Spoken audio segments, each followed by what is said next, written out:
Once upon a midnight dreary, while I pondered, weak and weary, over many a quaint and curious volume of forgotten lore, while I nodded, nearly napping, suddenly there came a tapping, as of someone gently rapping at my chamber door.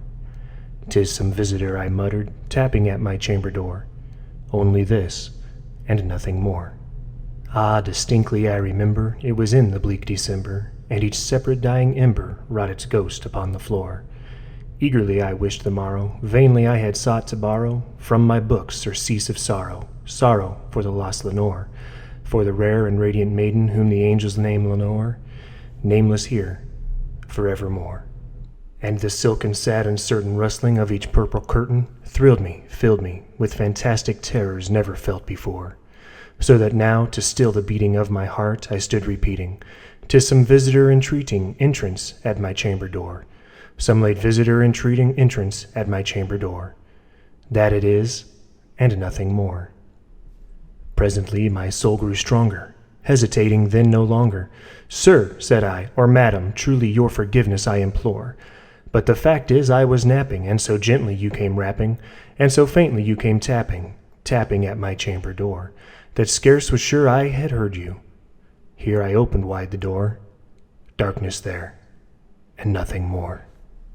Deep into that darkness peering, long I stood there wondering, fearing, doubting, dreaming dreams no mortal ever dared to dream before. But the silence was unbroken, and the stillness gave no token, and the only word there spoken was the whispered word, "Lenore." This I whispered, and an echo murmured back the word, "Lenore." Merely this, and nothing more. Back into my chamber turning, all my soul within me burning, soon again I heard a tapping, somewhat louder than before. "Surely," said I, "surely that is something at my window lattice. Let me see then what the threat is, and this mystery explore. Let my heart be still a moment, and this mystery explore. 'Tis the wind, and nothing more." Open here I flung the shutter, when with many a flirt and flutter, in there stepped a stately raven of the saintly days of yore. Not the least obeisance made he, not a minute stopped or stayed he, but with mine of lord or lady perched above my chamber door, perched upon a bust of Pallas just above my chamber door, perched and sat, and nothing more. Then this ebony bird beguiling my sad fancy into smiling, by the grave and stern decorum of the countenance it wore. "Though thy crest be shorn and shaven, thou," I said, "art surely no craven, ghastly grim and ancient raven, wandering from the nightly shore. Tell me what thy lordly name is on the night's Plutonian shore." Quoth the raven, "Nevermore." Much I marveled this ungainly fowl to hear discourse so plainly, though its answer little meaning, little relevancy bore. For we cannot help agreeing that no living human being ever yet was blessed with seeing bird above its chamber door, bird or beast upon the sculpted bust above his chamber door, with such name as Nevermore. But the raven sitting lonely on the placid bust spoke only that one word, as if his soul in that one word he did outpour.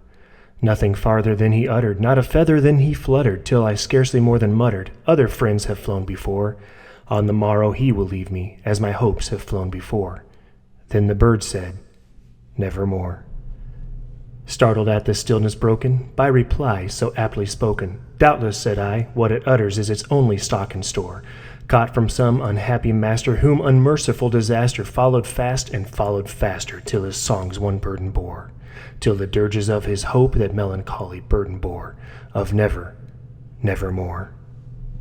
But the raven, still beguiling all my fancy into smiling, straight I wheeled a cushioned seat in front of bird and bust and door. Then upon the velvet sinking, I betook myself to linking fancy unto fancy, thinking what this ominous bird of yore, what this grim, ungainly, ghastly, gaunt, and ominous bird of yore meant in croaking, "Nevermore."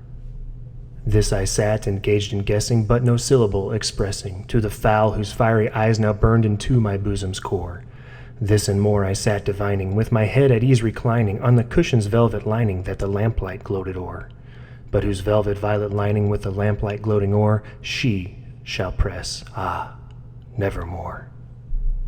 Then, methought the air grew denser, perfumed from an unseen censer, swung by seraphim whose footfalls tinkled on the tufted floor. Wretch, I cried, thy God hath lent thee, by these angels he hath sent thee, respite, and nepenthe from thy memories of Lenore. Quaff, oh quaff this kind nepenthe, and forget this lost Lenore. Quoth the raven, nevermore. Prophet, said I, thing of evil, prophet still if bird or devil, whether tempter sent or whether tempest tossed thee here ashore, desolate yet all undaunted, on this desert land enchanted, on this home by horror haunted, tell me truly, I implore, is there a balm in Gilead? Tell me, I implore.